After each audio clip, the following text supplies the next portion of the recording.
আসসালামু আলাইকুম। আজকের ভিডিওতে আমরা মাইক্রোসফট ওয়ার্ডের হোম ট্যাবের অন্তর্গত ফন্ট গ্রুপের মধ্যে যে কমান্ডসগুলো রয়েছে সেগুলো সম্পর্কে জানব। একটি ডকুমেন্টকে প্রফেশনালি প্রেজেন্ট করার জন্য আপনার এই ফন্ট গ্রুপ সম্পর্কে পরিষ্কার ধারণা থাকা দরকার। তো আমরা এই ভিডিওতে ফন্ট গ্রুপের মধ্যে যে ওভারঅল যত কমান্ড রয়েছে সব কমান্ড সম্পর্কে জানব এবং এই ভিডিওটাকে 7টা ভাগে ভাগ করা হয়েছে। তো সঙ্গত কারণেই ভিডিওটি কিছুটা বড় হবে। আপনি বেসিক আইদার অ্যাডভান্স যে লেভেলেই হন ভিডিওটি পুরোপুরি দেখবেন, কোথাও কোনো স্কিপ করবেন না। আশা করি এই ভিডিওর মাধ্যমে এই গ্রুপ সম্পর্কে একটা পরিপূর্ণ ধারণা পেয়ে যাবেন। তো প্রথমে আমরা জানব কিভাবে আমরা ডকুমেন্টের মধ্যে ফন্ট চেঞ্জ করতে পারি এবং ফন্ট সাইজ যেটা রয়েছে সেটা কীভাবে মডিফাই করতে পারি। তো এর জন্য আমরা ফাইলে গেলাম, এখান থেকে আমরা নিউ ডকুমেন্টে গিয়ে একটি ডামি টেক্সট নিব। তো আমাদের সামনে কিছু টেক্সট আসলো। এখন চাচ্ছি যে আমাদের এই টেক্সটের মধ্যে কিছু ফন্ট চেঞ্জ করতে। সেক্ষেত্রে আমরা এই পুরো ডকুমেন্টটাকে সিলেক্ট করলাম। চাইলে কিবোর্ড থেকে Ctrl+A সিলেক্ট করেও কিন্তু আপনি এই পুরো টেক্সটটাকে সিলেক্ট করতে পারেন। এখন আমরা যদি এখানে ক্লিক করি আমরা দেখতে পাচ্ছি আমাদের কিন্তু থিম ফন্ট নামে অপশন রয়েছে, রিসেন্টলি ইউজড ফন্ট রয়েছে এবং অল ফন্টস নামে একটা অপশন রয়েছে। সো আমরা যদি এখন এই যে সিটকা স্মল এই ফন্টটা সিলেক্ট করি কিংবা নিকশ ফন্টটা সিলেক্ট করি কিংবা আমাদের এরিয়াল অ্যাজ ইউজুয়াল যে ফন্টটা রয়েছে সিলেক্ট করলাম। তো এইভাবে আপনি এখান থেকে অনেকগুলো ফন্ট পাবেন। রিসেন্ট 3টা ভাগে আমাদের এখানে কিন্তু ক্যাটাগরিতে দেখাচ্ছে। আপনি চাইলে আপনার যে ফন্টটি আপনি চাচ্ছেন সেই ফন্টটি কিন্তু আপনি এভাবে ফন্ট চেঞ্জ করতে পারবেন। এবং দ্বিতীয় ব্যাপারটি হচ্ছে আমাদের কীভাবে ফন্ট সাইজটা আমরা পরিবর্তন করতে পারি। ঠিক আগের মতোই আমরা এখান থেকে পুরো টেক্সটটাকে সিলেক্ট করলাম। দেন আমরা এখান থেকে যদি এই যে দেখতেই পাচ্ছি এখানে আমাদের বর্তমান ফন্ট সাইজ কিন্তু 11 দেওয়া। এখান থেকে চাইলে কিন্তু আমরা লাইভ প্রিভিউ দেখতে পাচ্ছি যে আমরা কিন্তু এইভাবে কিন্তু ফন্ট সাইজটা কিন্তু বাড়াতে পারবো। চাইলে এখানেও আমাদের কিন্তু শর্টকাট ওয়ে রয়েছে, যেমন আমরা দেখতেই পাচ্ছি এখানে ক্লিক করলে এটা বড় হবে ফন্ট সাইজটা, অর্থাৎ 16 হলো, এই যে 18 হচ্ছে। আবার এখানে ক্লিক করলে কিন্তু আমাদের 2 করে এভাবে কিন্তু কমছে। তো এইভাবে আপনি চাইলে খুব সহজে আপনার ডকুমেন্টের মধ্যে যে কোনো টেক্সটের আপনি স্পেসিফিক চাইলে এই প্যারাগ্রাফটাকেও কিন্তু আপনি এইভাবে ফন্ট কমাতে বাড়াতে পারবেন বা ফন্ট চেঞ্জ করতে পারবেন এইভাবে। তো এইভাবে আমরা আমাদের ডকুমেন্টের মধ্যে ফন্ট চেঞ্জ করতে পারবো এবং ফন্ট সাইজটা কিন্তু আমরা এখান থেকে আমরা যে কোনোভাবে কিন্তু চেঞ্জ করতে পারবো। দ্বিতীয় রয়েছে আমাদের চেঞ্জ ফন্ট কেজেস, অর্থাৎ convert text upper case lower case অথবা স্পেসিফিক যে কোনো কেজে আমরা কনভার্ট করতে পারবো। যেমন আমরা এই ডকুমেন্টের মধ্যে চাচ্ছি, যেমন আমি হেডলাইন যদি দিই,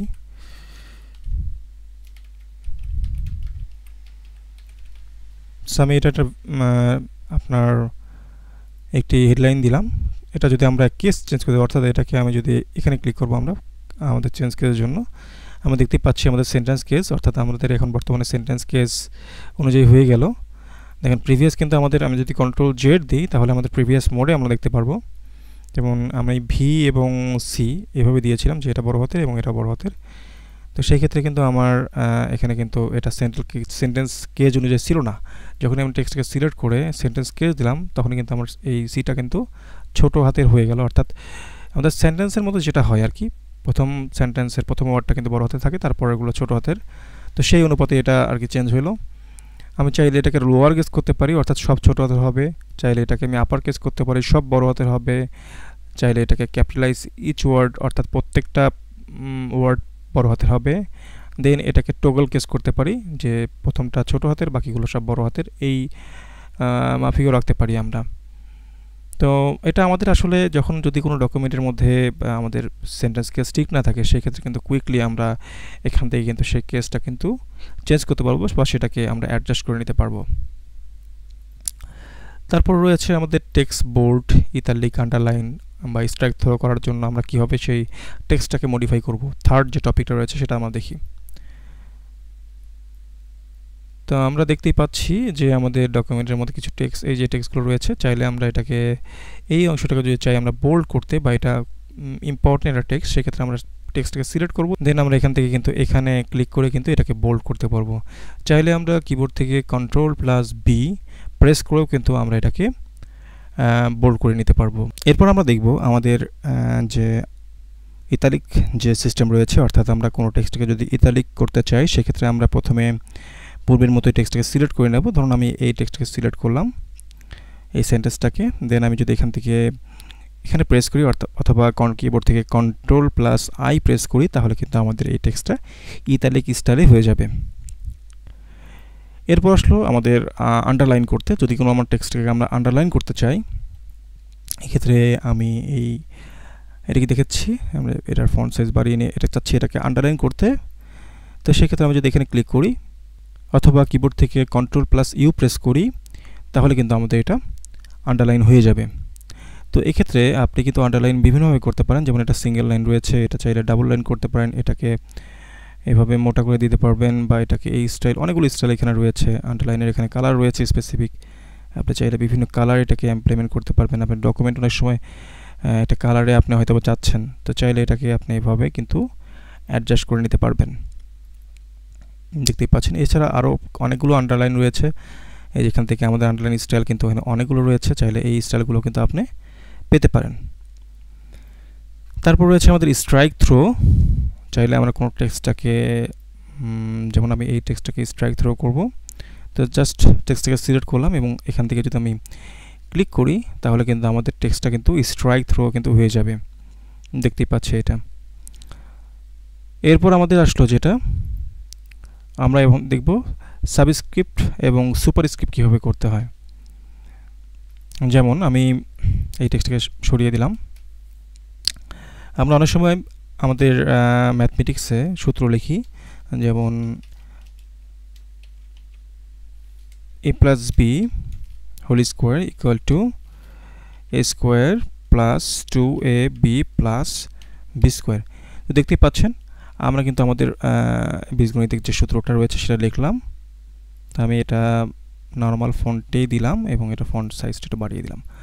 এখন এটা কিন্তু আমাদের স্কোয়ার হিসেবে নেই, অর্থাৎ এটাকে সূচক হিসেবে কিন্তু নেই বা পাওয়ার হিসেবে নেই, এটাকে আমাদের ঠিক কিছুটা উপরে দিতে হবে। এই ক্ষেত্রে আমরা এখানে সুপারস্ক্রিপ্ট ব্যবহার করব।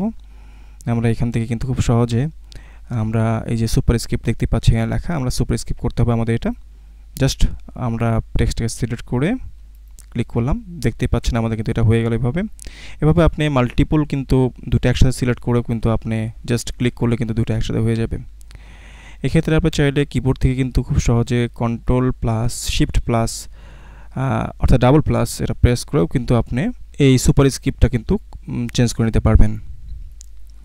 এরপর রয়েছে আমাদের, যদি আমি এটা তুলে দিলাম, আমরা অনেক সময় লিখি পানির সংকেত লিখি, সায়েন্স যারা নিয়ে আপনারা সায়েন্স নিয়ে যারা পড়েছেন, যেমন পানির রাসায়নিক সংকেত H2O, সেক্ষেত্রে আমরা কিন্তু এটা যে টুটা কিন্তু একটু নিচে যাবে।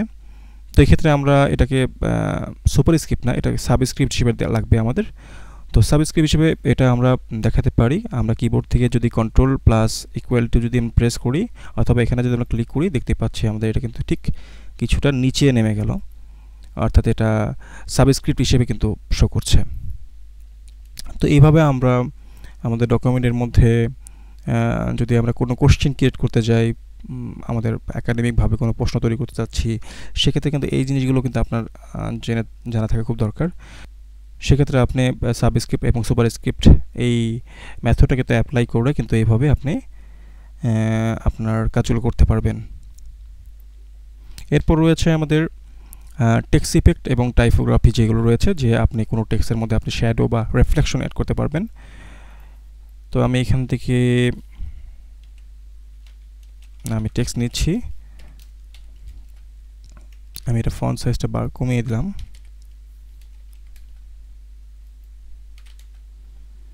এখন যদি আমরা চাচ্ছি যে আমাদের টেক্সটের মধ্যে কিছুটা ইফেক্ট দিতে, সো আমি এটাকে অ্যাজ এ হেডিং হিসেবে নিয়ে, এই যে আমাদের পাশেই দেখতে পাচ্ছি আমাদের এটা কিন্তু টেক্সট ইফেক্ট এবং টাইপোগ্রাফি রয়েছে, এখানে অনেকগুলো স্টাইল রয়েছে।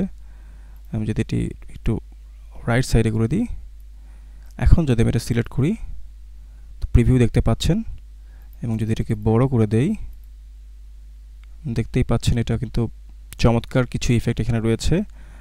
আপনি চাইলে এখান থেকে সেটাকে আউটলাইন কেমন হবে এটা কিন্তু আপনি কাস্টমভাবে কন্ট্রোল করতে পারবেন। চাইলে আপনার এটার শ্যাডো কেমন হবে, এটার রিফ্লেকশন কেমন হবে, বা গ্লো কেমন হবে, নাম্বারিং স্টাইল কেমন হবে, এইগুলো সবই আপনি কিন্তু এখান থেকে কিন্তু কাস্টমভাবে ক্রিয়েট করতে পারবেন। আর এটা আপনার অটোমেটিক কিছু ক্রিয়েট করা রয়েছে, সেগুলো কিন্তু আপনি এখান থেকেও কিন্তু এইভাবে সিলেক্ট করতে পারবেন। তো এগুলো আমাদের মূলত টেক্সট ইফেক্ট এবং টাইপোগ্রাফি ইফেক্ট। চাইলে আপনি এগুলো অ্যাপ্লাই করে আপনার ডকুমেন্টকে চমৎকারভাবে রিপ্রেজেন্ট করতে পারবেন। তারপর আমাদের রয়েছে ফন্ট কালার, অর্থাৎ আপনি আপনার টেক্সট কালারটা চেঞ্জ করতে পারবেন এবং সেটার যে ব্যাকগ্রাউন্ড কালার রয়েছে সেটাও আপনি দিতে পারবেন। যেমন আমি যদি চাচ্ছি যে এই টেক্সটের পুরোটাই আমি চাচ্ছি যে আমাদের টেক্সট হাইলাইটের কালার ইউজ করব, বা আমি এই স্পেসিফিক এই অংশটা টেক্সট হাইলাইট করতে যাচ্ছি, সেক্ষেত্রে এখানে ক্লিক করে যে দেখতে পাচ্ছি এটা দিলে কিন্তু আমাদের এই স্পেসিফিক এই অংশটা কিন্তু আমাদের হাইলাইট হবে। এরপর রয়েছে আমাদের টেক্সট কালার। আমরা চাইলে এখান থেকে টেক্সট কালার বা ফন্ট কালার যেটাই বলি আমরা চেঞ্জ করতে পারবো। আমরা জাস্ট টেক্সটকে সিলেক্ট করলাম এবং চাচ্ছি যে আমাদের এটা স্পেসিফিক আমরা কোনো একটা কালারে চেঞ্জ করব। দেখতে পাচ্ছি আমরা এখানে কিন্তু অনেকগুলো কালার রয়েছে। চাইলে আপনি এখান থেকে মোর কালারে গিয়ে আপনার কালার পিক করতে পারবেন, বা কাস্টমে গিয়ে এখান থেকে কিন্তু আপনি এইভাবে RGB মোডে কিন্তু কালার চেঞ্জ করতে পাচ্ছেন। সেই সাথে এখান থেকে গ্রেডিয়েন্ট কালারও দিতে পারবেন।